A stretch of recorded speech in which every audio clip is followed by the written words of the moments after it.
Bonjour à tous, dans cette vidéo, nous allons voir comment étudier la somme d'un échantillon d'une loi de probabilité. Dans l'exemple, on nous dit qu'une roue de loterie comporte 5 secteurs angulaires égaux. Les deux premiers secteurs valent 300 points, le troisième vaut 100 points, et les deux derniers valent moins 400 points. Alors on fait tourner la roue 4 fois de suite, et on gagne la somme des points obtenus lors des 4 lancers de la roue. On note grand Z, la variable aléatoire, qui est égale au gain algébrique en points à la fin du jeu. Et donc on nous pose deux questions. Tout d'abord, on nous demande de décomposer la variable grand Z en une somme de variables aléatoires identiques et indépendantes dont on donnera la loi. Et dans la deuxième question, on demande de calculer l'espérance, la variance et l'écart type de la variable grand Z. Alors avant de répondre à ces questions, on va commencer par rappeler ce qu'est un échantillon de la loi de probabilité d'une variable aléatoire. On appelle échantillon de taille n d'une certaine loi de probabilité toute liste x1, x2, etc., xn de n variables aléatoires qui sont indépendantes et qui suivent toutes cette loi de probabilité. Alors lorsqu'on est en présence d'un échantillon d'une loi de probabilité, on peut parler de la somme de cet échantillon. La somme de cet échantillon, c'est la variable aléatoire qu'on note Sn qui est égale à x1 plus x2, etc. plus xn. Et la propriété à connaître, c'est que si Sn c'est la somme d'un échantillon de la loi de probabilité d'une certaine variable aléatoire grand X, tout d'abord l'espérance de Sn c'est n fois l'espérance de x, la variance de Sn, c'est n fois la variance de x.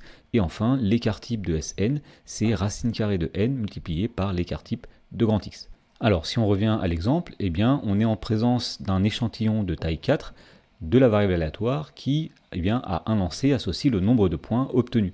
Et donc, plus précisément, si on note x1, le nombre de points obtenus au premier lancer, x2 au deuxième lancer, x3 au troisième lancer et x4 au quatrième lancer, on peut dire que les variables x1, x2, x3, x4 ont toutes la même loi de probabilité que nous allons donner dans un instant, et elles sont indépendantes puisqu'elles sont associées à des expériences aléatoires qui sont indépendantes, puisque dans l'énoncé, finalement, on nous dit qu'on fait tourner la roue 4 fois de suite, sous-entendu, le résultat d'un lancer de la roue ne va pas influencer le résultat du lancer suivant.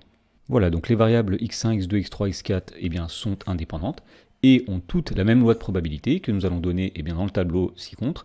Donc dans la première ligne, nous allons mettre les valeurs possibles de ces variables. Lorsqu'on lance une fois la roue, on peut obtenir soit 300 points, soit 100 points, soit moins 400 points. Et pour chaque valeur possible, nous allons donner sa probabilité d'apparaître. Alors la probabilité d'obtenir 300 points, puisqu'il y a deux secteurs qui valent 300 points, nous dirons qu'elle vaut 2 sur 5. La probabilité d'obtenir 100 points vaut une chance sur 5 puisqu'il y a un seul secteur avec 100 points.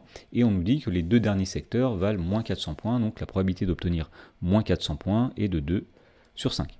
Voilà, et donc pour finir de répondre à la question, on nous demandait de décomposer la variable grand Z, qui est égale au nombre total de points obtenus à la fin du jeu, à partir de ces variables x1, x2, x3, x4. Tout simplement, on va dire que grand Z, c'est égal à x1 plus x2 plus x3 plus x4. Et ce qu'on garde en tête ici, c'est que la variable grand Z, c'est la somme d'un échantillon de taille 4 de la variable aléatoire qui a pour loi de probabilité le tableau qui est donné ici. Dans la question 2, on demande de calculer l'espérance, la variance et l'écart type de grand Z. Alors puisqu'on a dit que grand Z était la somme d'un échantillon de la loi de probabilité de la variable grand X qui a pour loi de probabilité le tableau qui est ici, nous pouvons utiliser les formules que nous avons rappelées. Et pour utiliser ces formules, il faudra tout d'abord l'espérance, la variance et l'écart type de la variable grand X dont la loi de probabilité est ce tableau. Donc on va commencer par calculer l'espérance de la variable grand X dont la loi de probabilité est donnée dans le tableau qui est ici. Donc tout d'abord, nous allons faire dans la première colonne la probabilité 2/5 fois la valeur 300, plus ensuite, deuxième colonne, 1/5 la probabilité multipliée par la valeur 100, plus troisième colonne, nous faisons la probabilité 2/5 multipliée par moins 400. Alors lorsqu'on calcule ceci, on trouve moins 20, donc en moyenne, sur un lancer, on perd 20 points. Ensuite, on va calculer la variance de la variable grand X. Donc pour cela, on va simplement appliquer la définition de la variance. Donc tout d'abord, nous allons faire la probabilité 2/5 multipliée par la valeur 300 moins l'espérance qui était 20, donc 300 moins 20, le tout au carré.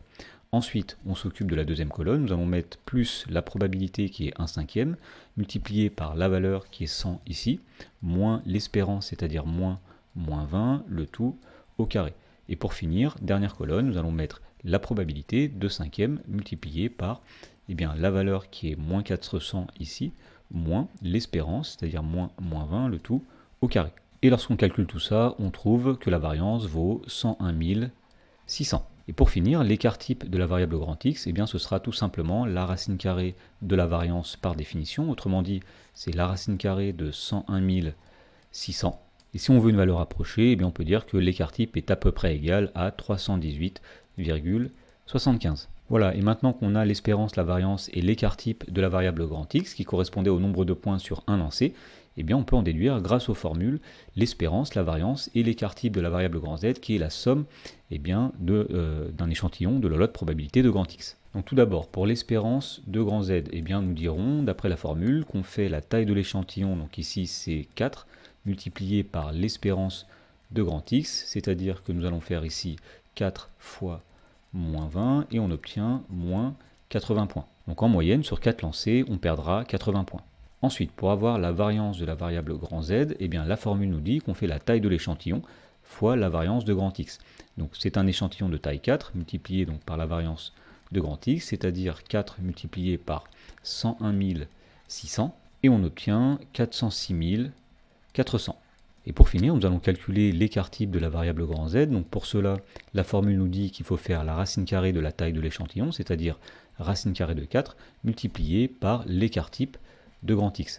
Alors racine carrée de 4, c'est 2, multiplié par racine carrée de 101 600. Et une valeur approchée de l'écart type de grand Z, eh bien c'est 637,5 points.